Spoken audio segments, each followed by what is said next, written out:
પાટણ જિલ્લામાં એચએનજીયુમાં કથિત એમબીબીએસ ગુણ કૌભાંડનો મામલો સામે આવ્યો છે. એચએનજીયુમાં વર્ષ 2018માં પરીક્ષા લેવામાં આવી હતી. સમગ્ર ઘટના 2019માં એમબીબીએસના ગુણ સુધારા કૌભાંડનો સમગ્ર મામલો બહાર આવ્યો છે.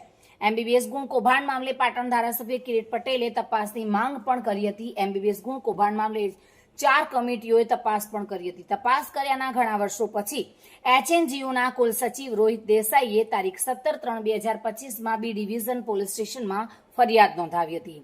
બી ડિવિઝન પોલીસ સ્ટેશન ખાતે 6 લોકો સામે નામજોગ અને તપાસમાં જે નામ ખુલે તેના સામે ફરિયાદ નોંધવામાં આવી હતી. ફરિયાદ નોંધાતા તેમનો એક આરોપી ડોક્ટર કનુ ચૌધરી આગોતરા જામીન લેવા કોર્ટમાં અરજી કરતો હતો.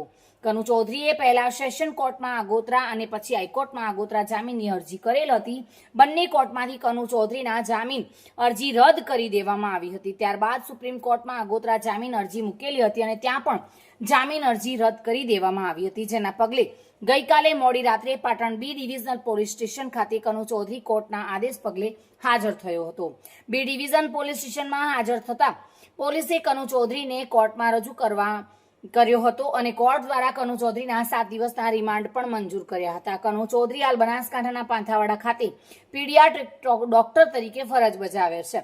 રિમાન્ડ મંજૂર થતા પોલીસે એમબીબીએસ ગુણ કૌભાંડ મામલે તપાસના ધમધમાટ શરૂ કર્યા છે. દિગ્નેશ સુથાર સાથે bureau report, today Gujarati news.